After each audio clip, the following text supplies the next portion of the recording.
Hello friends, welcome back to my YouTube channel. आज मैं आप लोगों के लिए इंग्लिश का बहुत ही इंपॉर्टेंट टॉपिक लेकर आया हूं, स्पेशली उन स्टूडेंट के लिए जो बिहार बोर्ड के क्लास 12 में पढ़ते हैं, यानी आईए या आईसी या आईकॉम में पढ़ते हैं। तो उनके लिए ये वीडियो बहुत ही इंपॉर्टेंट होने वाला है, क्योंकि आप जानते हैं कि बिहार बोर्ड में 50% ऑब्जेक्टिव और 50% सब्जेक्टिव क्वेश्चन पूछा जाता है। इसलिए मैं हर चैप्टर का 2 वीडियो बनाता हूं, एक ऑब्जेक्टिव और एक सब्जेक्टिव। ओके, तो अगर आपने मेरे पिछले वीडियोज यानी पार्ट 2, अगर आपने मेरे पिछले वीडियोज चैप्टर 1 से चैप्टर 11 तक के वीडियोस को नहीं देखा है, ऑब्जेक्टिव और सब्जेक्टिव दोनों वीडियो को नहीं देखा है, तो आप देख लेंगे, पार्ट वाइज 1 बाय 1 करके देख लेंगे, ताकि आपका एग्जाम इंग्लिश का एग्जामिनेशन का तैयारी बहुत अच्छा से हो जाए। तो अगर आप इस डायग्राम को याद कर लेंगे तो इससे से कम 5 नंबर यानी 5 मार्क्स का एटलीस्ट पूछा जा सकता है। मैक्सिमम 10 से अधिक भी पूछा जा सकता है। तो 5 से 10 के बीच में हम लोग अगर रखते हैं मार्क्स डिवीजन में, तो 5 से 10 नंबर तक यहां से पूछा जा सकता है। तो आप एक बार स्क्रीनशॉट ले लेंगे, ओके, और नोट डाउन कर लेंगे इससे कौन कौन सा क्वेश्चन पूछा जा सकता है, किस तरह का क्वेश्चन पूछा जा सकता है, इस पर हम लोग डिटेल से डिस्कस करेंगे। तो चलिए, ये आप जानते हैं कि प्रोज सेक्शन का मैं लेकर आया हूं। ये प्रोज सेक्शन में 11 चैप्टर हैं, ओके। उसके बाद हम लोग पोएट्री सेक्शन के बारे में बात करेंगे। तो चलिए हम लोग समझते हैं। फर्स्ट चैप्टर का नाम है इंडियन सिविलाइजेशन एंड कल्चर। तो यहां से आपको पूछा जा सकता है कि इसके राइटर कौन है। यहाँ चैप्टर नेम है, चैप्टर्स नेम है, राइटर्स नेम है, टाइप, बोर्न या डेथ, उसका डाइट कब हुआ, नेशनलिटी, और रिमार्क्स में हम लोग जो है बात करेंगे उनके बारे में, अबाउट द राइटर्स के बारे में बात करेंगे।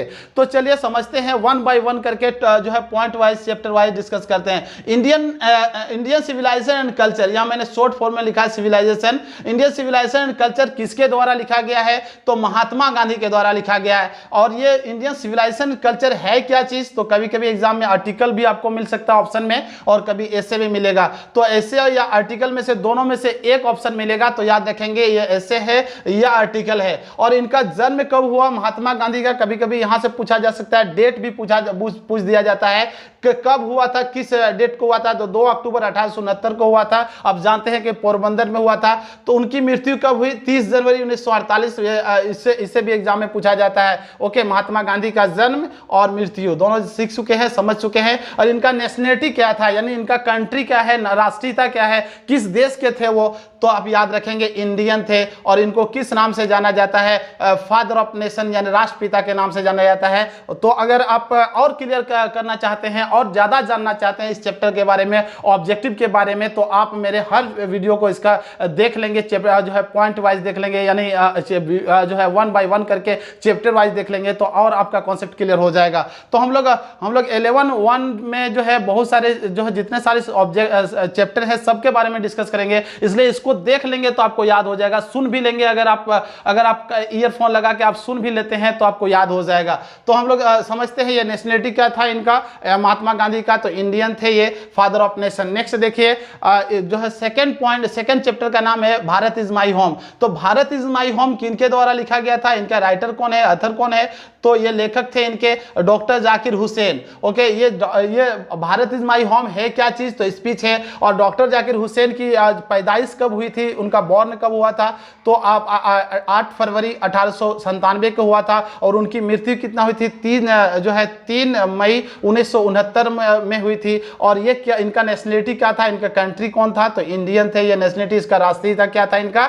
डॉक्टर जाकिर हुसैन का, ये भी इंडियन थे। और ये जो है यानी doctor Zakir Hussain 3rd president of India थे। ये भी कभी कभी एग्जाम में क्वेश्चन पूछा जा सकता है आपसे। और गवर्नर ऑफ बिहार भी थे, ये गवर्नर ऑफ बिहार भी थे। तो याद रखेंगे कि ये बिहार के राज्यपाल के रूप में भी शपथ लिया था। तो आप अगर सेपरेट वीडियो देखेंगे भारत इज माई होम का, मेरा ओके बना हुआ, उसका लिंक डिस्क्रिप्शन बॉक्स में दे दूंगा सबका। अगर आप उसको देखेंगे तो ज्यादा जो है आपका कॉन्सेप्ट क्लियर हो जाएगा। ओके, नेक्स्ट देखिए, 3rd पॉइंट को देखिए। 3rd चैप्टर का नाम ए पिंच ऑफ स्नफ। ये इनके राइटर कौन थे? मनोहर मालगांवकर। और ये पिंच ऑफ स्नफ है क्या चीज? शॉर्ट स्टोरी है। और इनकी जो है मनोहर मालगांवकर का जन्म कब हुआ था? 12 जुलाई 1913 में हुआ था। और इनकी मृत्यु कब हुई थी? 14 जून 2000 में हुई थी। और ये भी इंडियन थे। तो फर्स्ट 3 चैप्टर 1, 2, 3 यानी Indian civilisation culture, Bharat is my home और ए पिंच ऑफ स्नफ के जो राइटर थे वो इंडियन थे। याद रखा जा सकता है यहाँ से। और ये क्या थे? एक नॉवेलिस्ट नॉवेलिस्ट भी थे और शॉर्ट स्टोरी राइटर भी थे। कौन?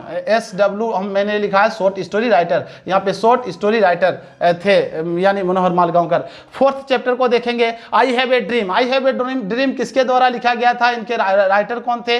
तो मार्टिन लूथर किंग थे। और ये है क्या चीज? आई हैव ए ड्रीम एक स्पीच है। और इनका मार्टिन लूथर किंग का जन्म कब हुआ था? 15 जून 1929 को हुआ था। और इनका जो है आई हैव ए ड्रीम के जो लेखक है मार्टिन लूथर किंग का मृत्यु कब हुआ था? तो 4 अप्रैल 1968 में हुआ था, याद रखेंगे। और ये कहाँ के थे? इनका नेशनलिटी क्या था? तो अमेरिकन थे। तो यहाँ से भी पूछा जा सकता है आपसे कि मार्टिन लूथर किंग वाज जो है अमेरिकन, इंडियन और जो है जापानीज, ब्रिटिश तो याद रखेंगे, रशियन तो याद रखेंगे अमेरिकन। और इनको नोबेल प्राइज मिला था। यहाँ से भी प्राइज से भी कई बार एग्जाम में पूछा गया है। ओके, तो याद रखेंगे नोबेल प्राइज इनको 1964 में मिला था, 1964 में मिला था। नेक्स्ट चैप्टर का नाम देखिए, ideas that have helped Mankind. यहाँ मैनकाइंड मैंने शॉर्ट फॉर्म में लिखा मैनकाइंड। और इनके राइटर कौन थे? इनके लेखक कौन थे? Burton Russell. और ये क्या किस टाइप का है? ये ideas that have helped Mankind ये कैसे है? और इनका जन्म कब हुआ था? 18 मई 1872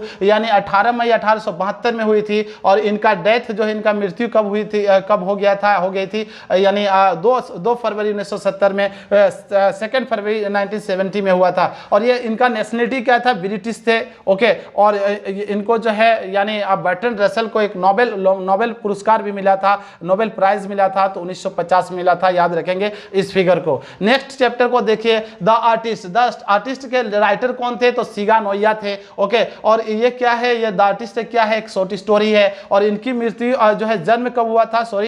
जन्म कब हुआ था सिगा नोया का? तो 20 फरवरी 1883 में हुआ था। और इनकी मृत्यु कब हुई थी? 21 अक्टूबर 1971 में, यानी 21 अक्टूबर 1971 में हुआ था। और याद रखेंगे सिगा नोया कहाँ के रहने वाले थे? उनका नेशनलिटी क्या था? वो किस कंट्री के थे? तो जापान के थे, इसलिए जापानी राइटर कहा जाता था इनको। जापानी शॉर्ट स्टोरी राइटर है। और ये शॉर्ट स्टोरी लिखते थे, इसलिए इन्हें क्या कहा जाता था? Short story writer. तो याद रखेंगे। नेक्स्ट पॉइंट देखेंगे, next 7th chapter, a child is born. A child is born के लेखक कौन है? तो जर्मैन ग्रियर। ओके, और ये ए चाइल्ड इज बोर्न है क्या चीज? तो ऐसे है। और इनका जो जर्मैन ग्रियर का जो है जन्म कब हुआ था? बॉर्न कब हुआ था? तो 29 जनवरी 1939 में हुआ था, 29 जनवरी 1939 को हुआ था, याद रखेंगे। और ये अभी भी जिंदा है, alive, he is alive right now. Okay, इसलिए स्टिल ही इज अलाइव, अभी भी वो जिंदा है, इसलिए यहाँ मैंने उनका मृत्यु नहीं लिखा है।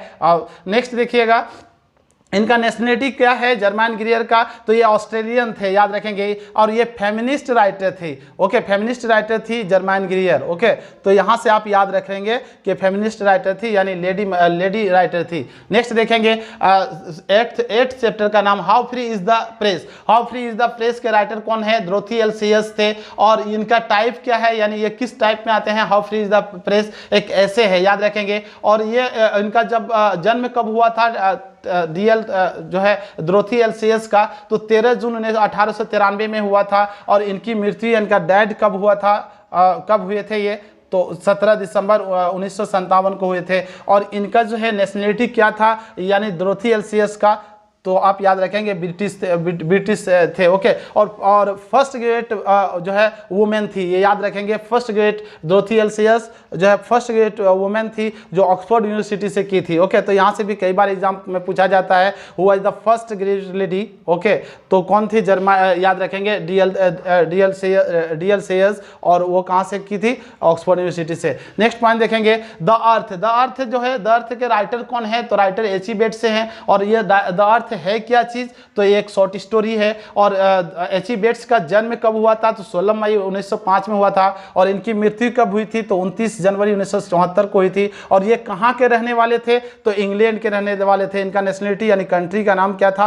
आप कह सकते हैं इंग्लैंड। ओके, और ये शॉर्ट स्टोरी राइटर थे। एच.ई. बेट्स क्या थे? शॉर्ट स्टोरी राइटर थे। ओके, 10th पॉइंट को देखते हैं, 10th चैप्टर को, India through a travellers eyes. यहाँ आइज है, याद रखेंगे। ओके, मैंने शॉर्ट फॉर्म में लिखा है। तो ये इनका राइटर कौन है, ऑथर कौन है, लेखक कौन है, पर्ल एस बक है, पर्ल एस बक है। और ये क्या है, कैसे है, याद रखेंगे। Idea India through a travels eyes क्या है, कैसे है। और इनकी जो है पर्ल एस बक की जो है जन्म कब हुआ था, 26 जून 1892 में हुआ था, यानी 26 जून 1892 में हुआ था। और उनकी मृत्यु कब हुई थी, 6 मार्च 1973 यानी 6 मार्च 1973 में हुई थी। और ये क्या थे, पर्ल बक कहाँ के थे, नेशनलिटी जो है इनका कहाँ का था, यानी ये किस कंट्री के थे, बिलोंग करते थे किस कंट्री से, तो ये एक अमेरिकन थे, याद रखेंगे। और इनको नोबेल प्राइज मिला था 1938 में, तो इस फिगर को याद रखेंगे। नेक्स्ट और लास्ट जो है चैप्टर याद देखिए, a marriage proposal. A marriage proposal के राइटर कौन है,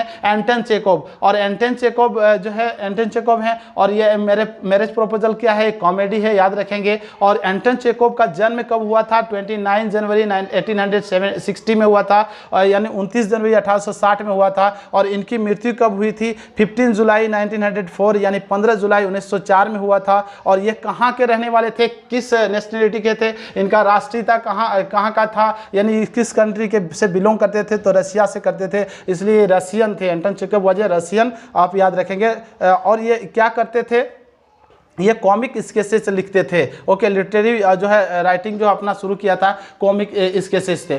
तो इसमें जितने सारे ऑब्जेक्टिव इस राइटर से और इससे पूछे जा सकते हैं। इसमें मैच द फॉलोइंग में भी पूछा जाता है, चैप्टर 5 चैप्टर का नाम दे दिया जाएगा और उसमें राइटर का नाम अदर साइड में दिया जाएगा, इस जो है मैच करने के लिए। ओके, ऐसे मतलब ए सेक्शन ए और बी डाल के दिया जाएगा, तो आप मैच कर लेंगे। कभी कभी क्वेश्चन पूछा जाता है कि जैसे महात्मा गांधी का जन्म कब हुआ, तो आपको ऑप्शन मिल जाएगा, या इंडियन सिविलाइजेशन एंड कल्चर है क्या चीज़, ओके, या इनकी मृत्यु कब हुई, ये कहाँ के थे, तो ये सब आपसे क्वेश्चन पूछा जा सकता है। तो आप इसको याद कर लेंगे तो आपको 5 से 10 नंबर एग्जाम में पूछा जा सकता है। आप पिछले जो है क्वेश्चन बैंक को देखेंगे तो आपको ऑटोमेटिक आपको लगेगा कि बहुत ही इंपॉर्टेंट है आपके लिए। इसको बार बार सिर्फ सुनिए, देखिए, नोट डाउन कर लीजिए, तो आपको याद हो जाएगा। मिलते हैं नेक्स्ट। अगर आपने अभी तक मेरे चैनल को सब्सक्राइब नहीं किया है तो प्लीज़ सब्सक्राइब कर लीजिएगा, दोस्तों को शेयर कीजिएगा, अच्छा लगा तो कमेंट जरूर कीजिएगा। अगर आप JPSC, BPSC, UPSC, CGL, SI, railway, bank, PO की तैयारी कर रहे हैं, या टेट सीटेट का तैयारी कर रहे हैं, या किसी भी कॉम्पिटिटिव एग्जामिनेशन का तैयारी कर रहे हैं, तो आपके लिए मैं जो है वीडियो बनाता हूं। हर जो है अगर मैं आप उसको डिस्क्रिप्शन लिंक में डिस्क्रिप्शन बॉक्स में उसका लिंक दे दूंगा, आप वहां से देख सकते हैं। अगर आप एनसीईआरटी के स्टूडेंट हैं क्लास 10, या सीबीएसई के स्टूडेंट हैं क्लास 10 में पढ़ते हैं, तो इंग्लिश का मैं वीडियो बनाता हूं, उसका भी डिस्क्रिप्शन बॉक्स में लिंक दे दूंगा, आप वहां से देख सकते हैं। अगर आप स्पोकन करना चाहते हैं, इंग्लिश सीखना चाहते हैं, if you want to speak English frankly without having any kind of hesitation, तो मैं पार्ट वाइज उसका जो है इंग्लिश स्पोकन क्लासेस का पार्ट वाइज चैप्टर वीडियो बनाता हूं, उसका डिस्क्रिप्शन बॉक्स में लिंक दे दूंगा, आप वहां से देख सकते हैं। आप इंग्लिश बोलना आसानी से सीख सकते हैं। कीप वॉचिंग माई वीडियोज़, मिलते हैं नेक्स्ट वीडियो में। Thank you, have a nice day.